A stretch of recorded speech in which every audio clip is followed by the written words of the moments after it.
ఈరోజు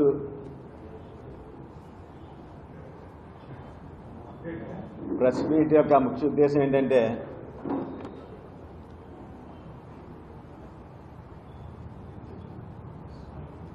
పవన్ కళ్యాణ్ గారు గురించి అందరికీ తెలిసిన విషయం. ఆయన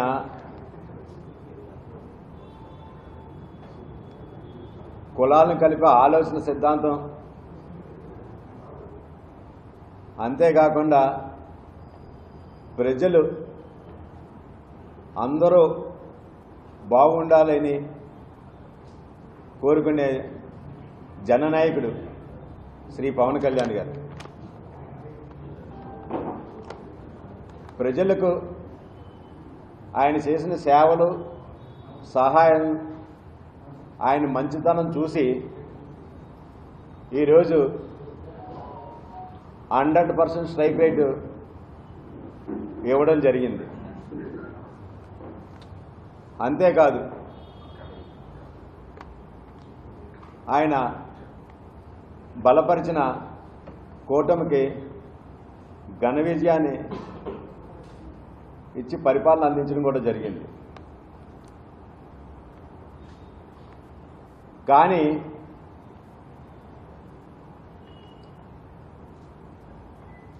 సభా పార్టీ వైసీపీ వాళ్ళ సిద్ధాంతాలు ప్రజల్ని విడగొట్టి రాజకీయాలు లబ్ధి పొందాలని చూస్తూ ఉంటుంది.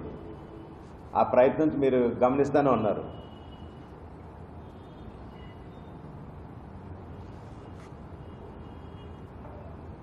జగన్ గారి ఆలోచన విధానం ఎలాగుంటుందంటే, కులాలు మతాలు మధ్య గొడవలు రెచ్చగొట్టి బాగా మంట పెట్టి చలి కాసుకుంటుంటాడు. అతను ఎప్పుడైనా ఏదైనా అతను స్టార్టింగే అంత శవం దొరికితే చాలు రాజకీయం చేయాలన్న దురాలోచన తప్ప వేరే ఆలోచన ఏమీ ఉండదు అతనికి. ఎగ్జాంపుల్, ఒక కందుకూరి నియోజకవర్గంలో దారకానిపాడు గ్రామంలో ఆర్థిక లావాదేవీల మధ్య గొడవ, ఆ నేపథ్యంలో జరిగిన హత్యను ఈ సవరాజకీయ పార్టీ 2 కులాలకు ఆపాదించి దాని ద్వారా లబ్ధి పొందాలని ప్రయత్నం చేస్తుంది.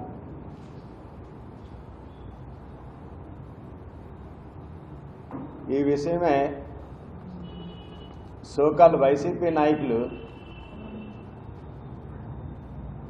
పరామర్శించడానికి వెళ్ళి ఆవిడ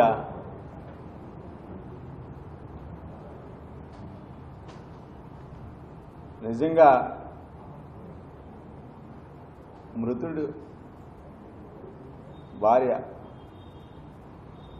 ఆవిడ పుట్టిన దుఃఖంతో ఉండి కూడా కులాలను అంటగట్టొద్దు, రాజకీయం చెయ్యొద్దు అని చెప్పడం జరిగింది. అయినా ఈ వైసీపీ, ఈ సవరాజకీయ పార్టీలకి బుద్ధి లేదు. వీళ్ళు ఆసుపత్రిలో చికిత్స పొందుతున్న వాళ్ళ దగ్గరికి వెళ్ళి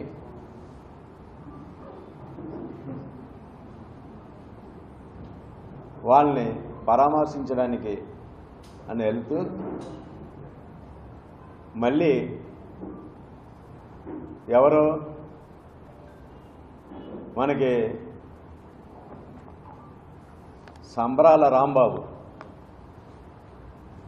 మన సంక్రాంతి కూడా వచ్చేస్తుంది, బుడబొక్కలోడు అంటాం కదా. ఎప్పుడు కూడా అతను మినిస్టర్ అయ్యుండి గత ప్రభుత్వంలో పవన్ కళ్యాణ్ గారి గురించే మాట్లాడేవాడు, ఇంక వేరేది ఏం లేదు. అతని శాఖ ఏంటో కూడా మర్చిపోతాడు, అలా చేశాడు. అయినా సరే ప్రజలు బుద్ధి చెప్పినా సరే మరలా ఇప్పుడు ఆ సంబరాల రాంబాబు మళ్ళీ ప్రతిపక్షంలో కూర్చోబెట్టినా సరే, ప్రతిపక్షం లేదు అసలు, అతని డిపాజిట్లే రాలేదు. అటువంటి వాడు కూడా మళ్ళీ ఈయన ఏది సినిమా గురించైనా దేని గురించైనా పవన్ కళ్యాణ్ గురించి మాట్లాడడానికే ఆ పగడాసగాడు వచ్చి ఏదోటి మాట్లాడుతుంటాడు. అలాగే మన జక్కంపూడి రాజా గారు, అలాగే వంగవీటి ఆ పేరు, ఆ ఇంటి పేరు బ్రాండ్ని వాడుకొని ఏదో చేసేద్దామని ఏదో మాట్లాడుతుంటాడు నోడుదోలు నరేంద్ర గారు. వీళ్ళు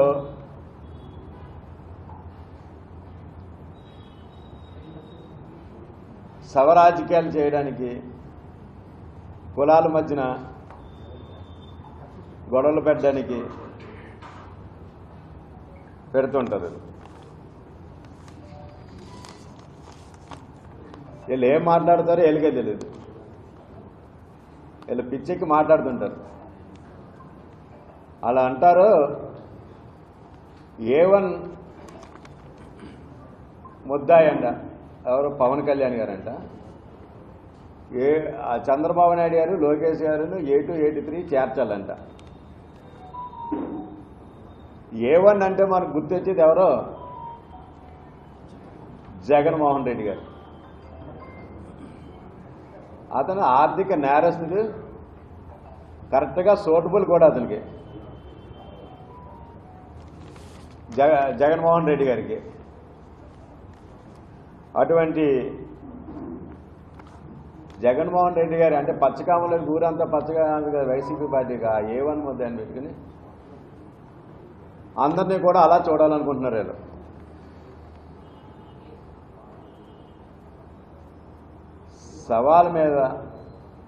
శవం మీద పుట్టి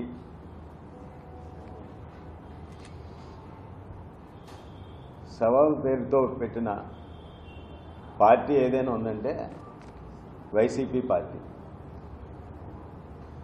తన తండ్రి రాజశేఖర రెడ్డి గారు చనిపోతే ఆ శవం మీద ఏ రాజకీయం చేశాడో అందరికీ తెలుసు. అతనికి శవం ఉంటే చాలు, ఇంక వేరేదేం అవసరం లేదు. చావు కుటుంబాల్లో ఏడుపులు వినిపిస్తే అది సుప్రభాతంలో ఫీల్ అవుతుంటుంది. ఈ సందర్భంగా మీకు నేను సినిమా వరకు గుర్తు చేయవలసింది ఏంటంటే, స్పైడర్ సినిమాలో విలన్ క్యారెక్టర్ ఉంటుంది ఎస్జే సూర్య గారు. అతను సైకో క్యారెక్టర్.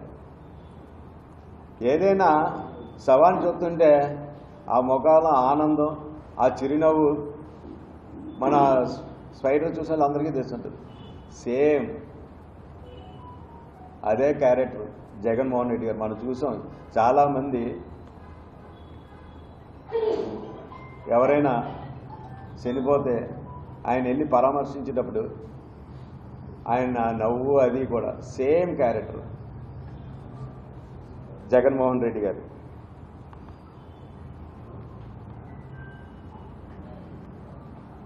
అటువంటి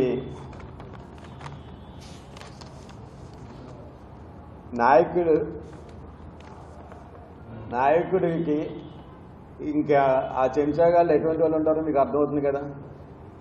సేమ్ వాళ్ళకి మంచి బుద్ధులు ఎక్కడొస్తాయి? ప్రజల్లో తరిమి ఇంట్లో కూర్చోబెట్టినా వాళ్ళకి బుద్ధి లేదు. కులాల మధ్య గొడవలు పెట్టి రాజకీయాలు చేయాలనుకుంటున్నారు.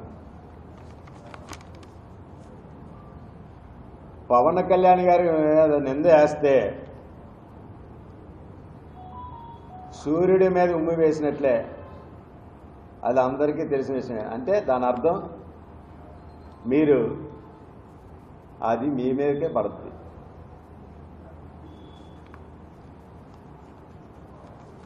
వైసీపీకి కనీసం జ్ఞానం లేదు. ప్రతిదీ కూడా మీకు చిన్న ఎగ్జాంపుల్, వాళ్ళ అధికారంలో ఉన్నప్పుడు గతంలో రైతులకి వచ్చిన నష్టపరిహారంలో కూడా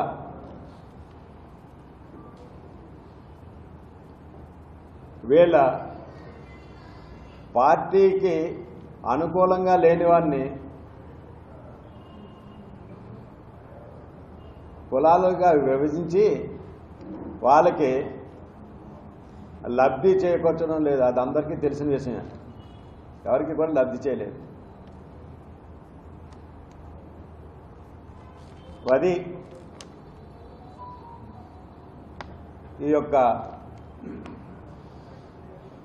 వైసీపీ యొక్క సవరాజకీయ పార్టీ యొక్క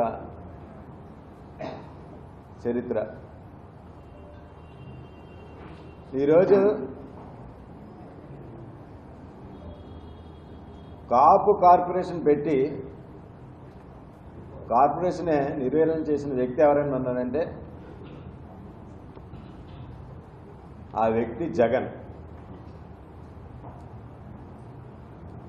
ఇంకో విషయం ఏంటంటే ఇదే కార్పొరేషన్ చైర్మన్ అన్న రాజా, జక్కంపూడి రాజా,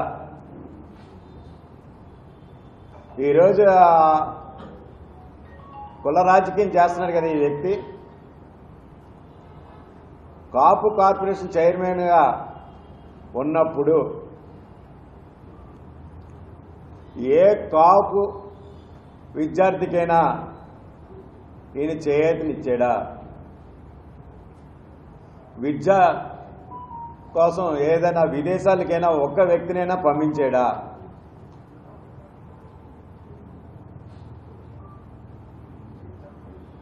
ఎవ్వరికీ కూడా ఏ విధమైన సహాయ సహకారాలు అందించకుండా మీకు ఈ విషయం ఇప్పుడే ఇంకో విషయం గుర్తు తెచ్చుకోవాల్సిన విషయం ఈ జక్కంపూడి రాజా గురించి మీకు చెప్పాలా.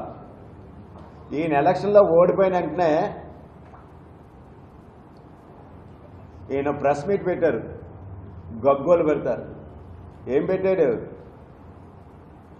ధనంజయ రెడ్డి ఎవరు జగన్మోహన్ రెడ్డి గారి దగ్గరికి మనం చేరనేయటం లేదు, మా విషయాలు తెలియజేయటం లేదు, మీ అందరికీ కూడా తెలియజేశాడు కదా, గుర్తుందా? ధనంజయ రెడ్డి మమ్మల్ని ఫోన్ ఇవ్వటం లేదు, గగ్గోలు పెట్టాడు ఈయన. కాపుడు కార్పొరేషన్ చైర్మన్గా నీకు ఇచ్చిన గౌరవం జగన్మోహన్ రెడ్డి గారు, అది జక్కంపూడి రాజా గారు. ఆ రోజు ఏడుపులు పెడబొప్పులు పెట్టారు మీరు, గుర్తుందా లేదో? వైసీపీ పాలనలో రాష్ట్రాన్ని 3 ముక్కలుగా విభజించి రాయలసీమను ఒక రెడ్డికి, ఉత్తరాంధ్ర ఒక రెడ్డికి, మన కోస్తాంధ్ర ఒక రెడ్డికి. అందరూ తెలీదా? అప్పుడు ఏం చేస్తున్నారు మీ సోకాల నాయకులు? ఆ రోజు ఎంతో బాధ వ్యక్తం చేశావు. ఈరోజు ఏదో సవ రాజకీయ పార్టీని ఊరికిన అంటలే, మీకు అవకాశం వచ్చింది. ఎక్కడా సభ జరుగుతుంది, దానికి కులముద్ర వేయడానికి మీ నాయకుడు చెప్తాడు, మీరు వెళ్తారు. అతనికి ఏ విధంగా న్యాయం చేయాలి, మీ జగన్మోహన్ రెడ్డి గారు ఏ విధమైన సహాయం చేస్తున్నాడు ఆయనకి, మీరందరూ ఏ విధంగా ఆ కుటుంబాన్ని ఆదుకుంటున్నారో అది చెప్పండి. ప్రజలు హర్షిస్తారు. అంతేగాని మీ ఇష్టం వచ్చినట్టు కుల రాజకీయాలు చేస్తే ప్రజలు గమనిస్తూనే ఉన్నారు. గతంలో ఎలా చెప్పాలో మళ్ళా అదే బుద్ధి చెప్తారు మీకు. మీరు అదే అధికారంలో ఉన్నప్పుడు గుర్తులేదా? మా వైసీపీ మీ వైసీపీ ప్రభుత్వం ఉన్నప్పుడు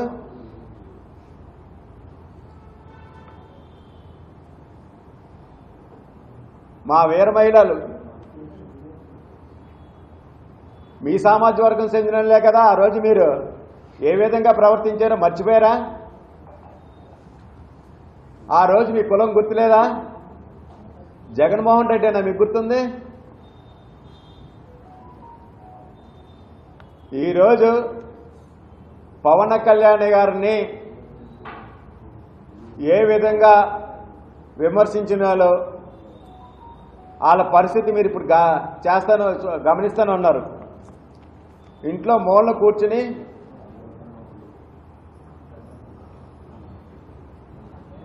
బాధపడుతూ అనవసరంగా పవన్ కళ్యాణ్ గారిని జోలికి వెళ్ళడం వల్ల మాకు ఈ పరిస్థితి వచ్చింది గగ్గోలు పెడితే ఇంట్లో కూర్చుంటున్నారు. మళ్ళీ మీకేమైంది?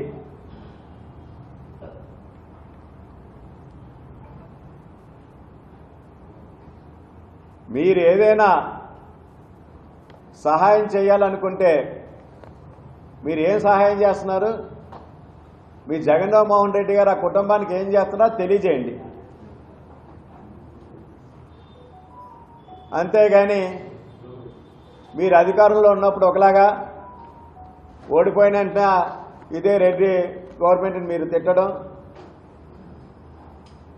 గగ్గోలు పెట్టడం అవన్నీ మళ్ళీ ఒక్కసారి గుర్తెచ్చుకోండి. మళ్ళీ ఆ తప్పు ఆ పొరపాట్లు చేసుకోకండి.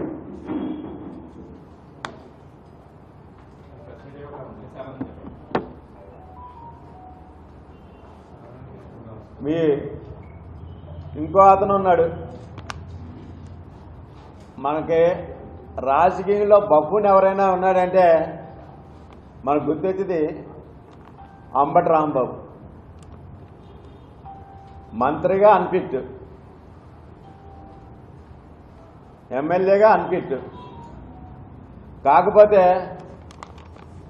సవ రాజకీయాల్లో మాత్రం ఫిట్ ఈ అంబటి రాంబాబు, సరదాల రాంబాబు. ఏంటంటే ఆయన సత్తెనపల్లి నియోజకవర్గంలో చిన్న పిల్లోడు చచ్చిపోతే ఆ శవంపై ఆయన ఎన్ని లక్షలు సంపాదించాడో అందరికీ తెలిసిన విషయం. దాంట్లో మాత్రం ఫిట్ ఈయన. అతను కూడా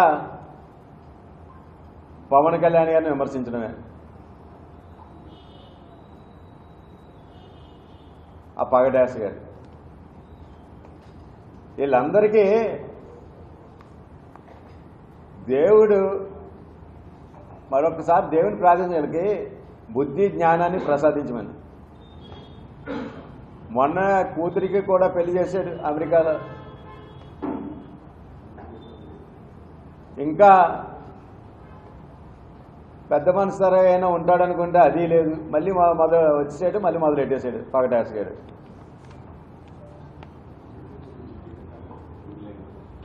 వాళ్ళందరూ కూడా పవన్ కళ్యాణ్ గారిని విమర్శించడం ఒకటి. వైసీపీ నాయకులు కూడా ప్రజలు వీళ్ళ గురించి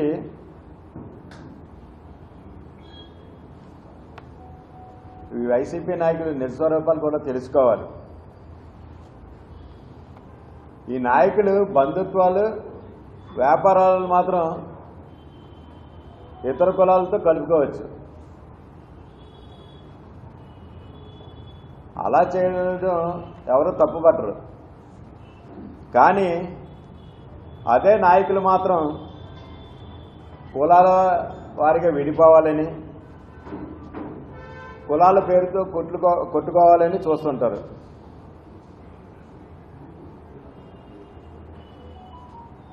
కులాల్ని కలిసి ఉంటే వీళ్ళు తట్టుకోలేరు. ఈ వైసీపీ ఈ సవరాజకీయ పార్టీకి బతుకుండదు.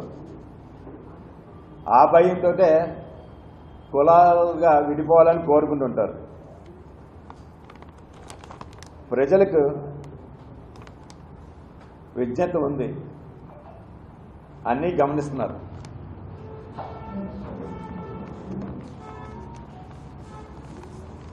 సవరాజకీయాలు ఆఫ్ చేయండి.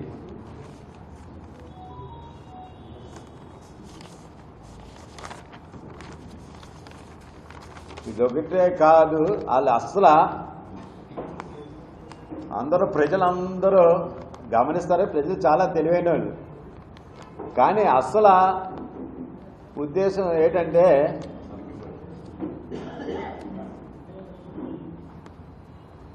మనకి గౌరవ ప్రధానమంత్రి నరేంద్ర మోడీ గారి సహాయ సహకారాలతోటి శ్రీ చంద్రబాబు నాయుడు గారు, గౌరవ ఉప ముఖ్యమంత్రి శ్రీ పవన్ కళ్యాణ్ గారు ఆంధ్రప్రదేశ్ రాష్ట్రాన్ని పారిశ్రామికంగాను వాణిజ్యపరంగా అభివృద్ధి చేస్తున్నారు. అందులో కారణంగా గూగుల్ వంటి ప్రముఖ సంస్థలు ఇక్కడ పెట్టుబడి పెట్టడానికి ముందుకు వచ్చే మొదలుపెట్టే కూడా